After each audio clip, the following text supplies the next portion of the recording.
¿Qué tal, chicos y chicas? ¿Cómo están? Espero que se encuentren bien. El presente video es para poder comentarles algunos alcances sobre el tema de esta semana, marcos teóricos en el análisis político comparado. La idea es poder darles algunos alcances, como bien decía, algunas ideas preliminares, sobre todo partiendo de una lectura en particular, que va a ser la de Alberto Vergara, y ya durante la clase del miércoles vamos a discutir un poco más a profundidad. La idea es que este video no sea muy extenso para poder motivarlos a poder discutir un poco más a profundidad en clase. Como les comentaba, en esta semana tenemos dos textos asignados de lectura. Primero está el texto de Alberto Vergara, Conflicto regional, Estado central y sociedad periférica en Bolivia y Perú, un análisis histórico comparado, que viene a ser parte de la tesis de doctorado que realizó Alberto Vergara en la Universidad de Montreal y que luego de ser publicada la tesis, fue hecha libro en lo que fue este libro que justamente les pongo la carátula, La danza hostil, poderes subnacionales y Estado central en Bolivia y Perú, 1952-2012. Y el otro texto que vamos a tocarlo brevemente, sobre todo en la clase del miércoles, es un texto de Philipp Schmitter, este clásico politólogo que alcanzó bastante renombre en lo que fue el auge de los estudios de las transiciones a la democracia, de las transiciones de regímenes políticos, justamente con un texto bastante clave que seguro vamos a comentar en una de las últimas semanas del semestre que hizo con Guillermo Donner. En este texto, Schmitter propone algunas ideas generales sobre cómo considerarnos en general en el marco de la política comparada hacia el futuro, considerando de dónde viene, ¿no? Un poco de dónde viene y hacia dónde va la política comparada, básicamente. Pero eso lo vamos a tratar sobre todo ya hacia la última parte de la clase del miércoles. Eh, quiero, quiero un poco hacer énfasis en este texto de Alberto Vergara. Eh, Me parece que es uno de los textos más interesantes que están asignados para la clase de práctica, para el horario de práctica del curso. Y personalmente me gusta mucho porque creo que es un ejemplo bastante interesante sobre lo que en general se puede hacer en el trabajo final del curso, ¿no? Por lo general, la recomendación que se les ha dado es que puedan hacer un análisis comparado, sobre todo de carácter cualitativo, sobre pocos casos, ¿no? Y precisamente el texto de Alberto Vergara aborda ese mismo enfoque, ¿no? Compara Perú y Bolivia desde un enfoque, desde un método comparado bastante cualitativo, que está bastante centrado en poder describir de manera bastante profunda y gruesa en general ambos casos para poder establecer eh, más bien diferencias, ¿no? A partir de las históricas similitudes que pueden tener los casos, que es en este caso Perú y Bolivia, ¿no? Además, también es bastante interesante porque nos permite ver en perspectiva lo que regularmente conocemos con mayor profundidad sobre nuestro propio país en comparación a el caso boliviano, que creería que por lo menos en Perú o en el estudio de las ciencias sociales en Perú, creo que probablemente en antropología y sociología se sabe más, pero creo que desde la ciencia política no sabemos tanto de Bolivia como podríamos saber considerando que es uno de nuestros países vecinos y con el que compartimos bastante de nuestra historia y sobre todo estructuras, ¿no? Pensemos en la naturaleza de nuestras sociedades, de nuestros territorios, de nuestra geografía. En general, creo que ahí compartimos mucho con Bolivia que podríamos seguir profundizando y creería que es bastante útil poder saber más sobre Bolivia. Bueno, en particular, lo que quería comentar sobre este texto es que Vergara, en el texto que está asignado para esta semana, parte de una pregunta teórica bastante interesante y que nos remite a probablemente, en general, en la producción en ciencias sociales de los últimos 150 años no, pero por lo menos más de 100 años. Eh, Parte de la idea de por qué existe enfrentamiento entre territorios, principalmente enfrentamiento político. Y acá lo que va a hacer Vergara va a abordar de manera natural, ¿no? Los clásicos textos que abordan en gran medida esta pregunta, ¿no? Y en general lo que vamos a saber principalmente desde la producción bibliográfica en ciencias sociales desde Europa es que los enfrentamientos entre territorios existen a causa de la formación de los clivajes político-territoriales. Y estos clivajes políticos territoriales van a ser principalmente conformados por eh, estructuras o características sociales que van a enfrentar, digamos, a los territorios sobre los cuales se encuentran estos distintos tipos de sociedades o distintos tipos de clases o distintos tipos de posturas políticas, ¿no? Pensemos probablemente en los enfrentamientos entre centro y periferia, entre liberales y conservadores, entre burgueses y proletarios, ¿no? Las clásicas divisiones que podemos abordar y sobre las cuales sabemos a partir de la producción, sobre todo centrada en Europa, ¿no?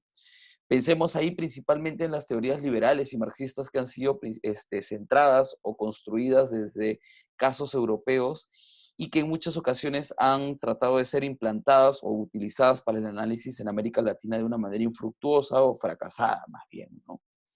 Y ahí un poco la idea es que estos clivajes, estas diferencias, son primordialistas, es decir, que están dados tal cual como viene impresa, por así decirlo, la configuración social de un Estado, de un país, ¿no?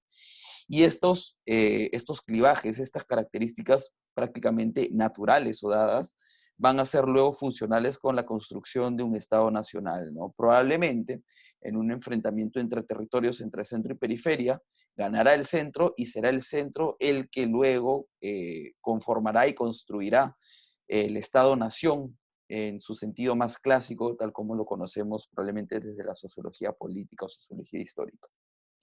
Sin embargo, Alberto Vergara se pregunta, y más bien parte de la premisa de que estas teorías o estas construcciones teóricas no tienen mucho asidero, no tienen mucho espacio de poder ser eh, trabajadas o analizadas en América Latina. Y más bien lo que encuentra es que los territorios se politizan, es decir, que las diferencias entre los territorios, probablemente más que todo en América Latina, no parten de diferencias naturales o ya dadas o que vienen ya predeterminadas por default, sino que más bien se van a politizar, es decir, van a depender de ciertos factores o de cierta conjugación de algunos factores para que los territorios, en su sentido natural, que no están politizados, se politicen, ¿no? Y aquí la principal diferencia entre los casos que va a utilizar para poder explicar, ¿no? En principio poder abordar este problema teórico que le preocupa al autor, es que en Perú existe un conflicto entre partes en el marco de un sistema, es decir, no existe precisamente un clivaje, ¿no? Se enfrentan a nivel de, como podríamos decir, escaramuzas, eh, en general en la historia reciente del país y más bien en Bolivia lo que vamos a ver es un conflicto por el control total del sistema y lo que sí vamos a poder identificar como un clivaje político territorial, eh, digamos, en el sentido más concreto del término que se va a proponer, ¿no? Pero esto lo vamos a comentar con mayor profundidad en la clase. Entonces, en ese sentido, lo que va a hacer lo que va a hacer Vergara en su texto en general, no en la tesis doctoral, pero probablemente lo que va a explicar con mayor detenimiento en este marco teórico, es que su variable dependiente va a ser el conflicto político territorial. ¿Qué es lo que le interesa saber? ¿Cómo es que se configura este conflicto político territorial, tal como lo establece, y sobre todo basándose en alguna literatura ya trabajada para otras latitudes ajenas a la europea. Ahí Vergara lo que encuentra, sobre todo basado en un texto de Bartolini, son tres elementos constitutivos que se van a poder o que son necesarios de poder ser observados para poder identificar si es que estamos o no viendo en un caso o en una realidad un conflicto político territorial, ¿no? Y estos elementos son el social constituency, que es como el apoyo social o los apoyos sociales diferenciados, podríamos decir, La orientación ideológica también, que puede estar, debiera estar bastante marcada o diferenciada, y la existencia también de organizaciones o de estructuras organizacionales que puedan organizar a esta representación que está determinada en apoyo y atracción por ideologías, ¿no? Entonces, tenemos estos elementos constitutivos, tenemos los atributos, apoyo, atracción y representación, y la expresión de cada uno de estos tres elementos, que son los votos, la construcción de un discurso y la construcción de organizaciones. ¿Qué es lo que encuentra básicamente Alberto Vergara? Es que en los últimos años en Bolivia tenemos la presencia de este elemento constitutivo que señala que el MAS, el movimiento, no sé si es hacia el socialismo, me parece que sí, liderado principalmente por Evo Morales, está bastante concentrado en la zona occidental de Bolivia y tiene un rechazo bastante importante en la zona oriental.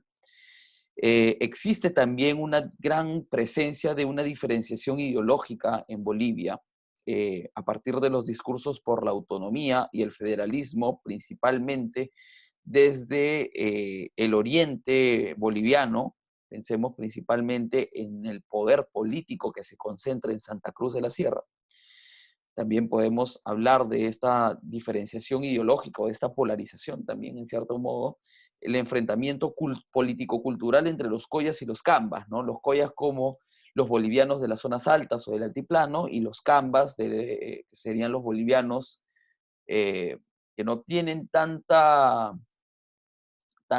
tienen un origen marcadamente altiplánico o andino, sino más bien son de las zonas bajas, principalmente de algo que acá podríamos decir como selva también, ¿no? Probablemente, o zona amazónica también, que es donde principalmente se encuentra toda esta zona que está denominada como la Media Luna, ¿no?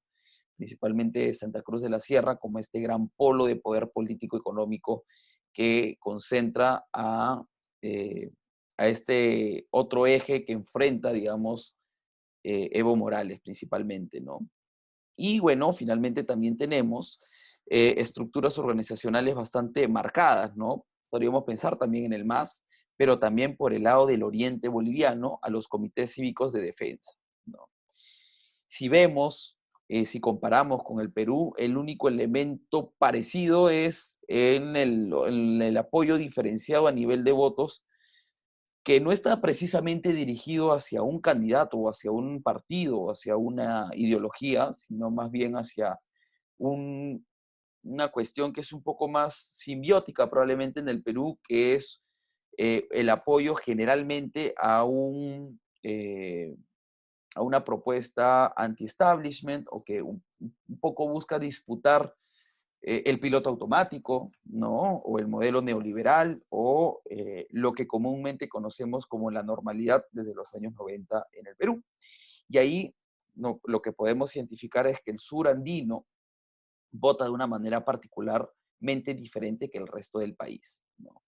Sin embargo, no existe una polarización ideológica principalmente entre territorios, y acá una gran muestra de ello es la ausencia de estos discursos regionalistas y el fracaso rotundo del referéndum del 2004, en el cual se le consultó a la población si es que estaba de acuerdo o no con conformar las regiones, ¿no? Acá me parece muy importante decir, seguramente lo vamos a profundizar también en clase, que digamos, en el proceso de la descentralización que se inició luego de la caída del régimen fujimorista y la transición a la democracia, se supone que los departamentos, tal y como los conocemos ahora, se iban a juntar entre sí, iban a formar las regiones, que a su vez iban a ser gobernadas por los llamados gobiernos regionales. Entonces, por ejemplo, en el caso de, por ejemplo, la Libertad se iba a juntar con San Martín y van a generar, a constituir un solo gobierno regional, ¿no? Una sola región gobernada por un solo gobierno regional. Pero ahí lo que sucedió es que la gran mayoría de la población no tuvo el interés, ¿no?, de conformar estas regiones. Punto muy importante decir es que probablemente no tuvo ese interés porque los gobiernos regionales ya estaban constituidos sobre los departamentos. Entonces, ¿qué lógica o qué incentivo tendrían de perder, digamos, ese gobierno regional para una región que ya estaba establecida y que ya tenía una trayectoria histórica para pasar a compartirlo con otra región. Probablemente ese sería el principal motivo por el cual fue rechazado en el referéndum, ¿no? Pero bueno, esa es otra historia. Finalmente, también sobre la construcción de organizaciones o la representación, en el caso del Perú, tenemos movilizaciones regionales o locales, puntuales y efímeras, pero que no constituyen, eh, digamos, la aglomeración o el aglutinamiento probablemente de demandas o de posturas o de generalmente de estructuras o movimientos que puedan hacer gravitar, digamos, el conflicto político territorial en el caso peruano. Partiendo de estas ideas, ¿por qué es que estos elementos se cumplían en Bolivia y en el Perú no? Y acá lo que va a hacer Alberto Vergara va a proponer un análisis comparativo histórico, ¿no? Que está principalmente, o que más bien parte de la sociología histórica, va a buscar analizar la relación entre el Estado central y la sociedad periférica. Principalmente esta es la forma en la cual se ha construido este análisis, pero Vergara le va a añadir algunos elementos particulares para poder llegar a su cometido, ¿no? Se va a encargar también de poder analizar en general la constitución del espacio político. Va a utilizar, en este caso, una aproximación de teoría de medio rango, con pocos casos, Perú y Bolivia principalmente. Su objeto de estudio va a ser la competencia política o la constitución del espacio político en general y no instituciones. No va a analizar la trayectoria de ciertas instituciones, sino va a analizar cómo es que se configura en general la arena política. Y eso es bien de sociología histórica, ¿no? Si es que nos ponemos a pensar, por ejemplo, en cómo pensamos por lo general en política comparada, vamos a tratar de buscar una institución, un partido, un Estado, un ministerio, ¿no? Para poder analizarlo en general. Y acá Alberto Vergara se concentra bastante en metodología y en aproximaciones teóricas que vienen de la sociología. Un punto muy importante que va a considerar Alberto Vergara es que la historia limita gradualmente las posibilidades de los actores políticos, entonces no va a encontrar precisamente un hito o una coyuntura crítica o critical juncture, como se dice en inglés, eh, sobre el cual las trayectorias van a diferenciar, ¿no? Más bien lo que va a ver es que como una suerte de danza hostil, ¿no? O de acordeón que se contrae y se expande y se contrae, mejor dicho, va a depender de la configuración de ciertos elementos que va a analizar en perspectiva histórica para poder entender cómo se constituye este espacio político y así poder identificar la existencia en ciertos momentos de estos conflictos políticos territoriales. Un poco la idea es que, si bien es cierto, en el caso de Bolivia se vio principalmente este conflicto político territorial durante la última mitad de la década de los 2000, probablemente hacia más adelante, ¿no? Probablemente podríamos pensar entre lo que fue el 2011 y el 2018, 2019, este conflicto político territorial estuvo un tanto dormido y más bien es en las últimas elecciones, bueno, en las penúltimas elecciones en Bolivia, que este conflicto probablemente se reavivó eh, por el desprestigio, la deslegitimación que sufrió Evo Morales por ganar una elección que probablemente no debió haber ganado, no porque no tenga los votos, sino porque eh, se cambió, digamos, se hizo una reforma constitucional para que pueda volver a postular, ¿no? Eso principalmente en este punto. Bueno, básicamente lo que he querido hacer en este video es poder discutir un poco, aproximarnos un poco probablemente al tema más duro de la lectura, ¿no? de Vergara sobre la discusión teórica para ya poder pasar a discutir algunos temas más puntuales sobre los casos, sobre las propias trayectorias de ambos casos, y también algunos otros constructos o construcciones que hace Vergara en su texto que creo que les van a servir no solamente para el trabajo final, sino también para otros trabajos más adelante. Espero que se encuentren bien y ya nos estamos viendo el día miércoles.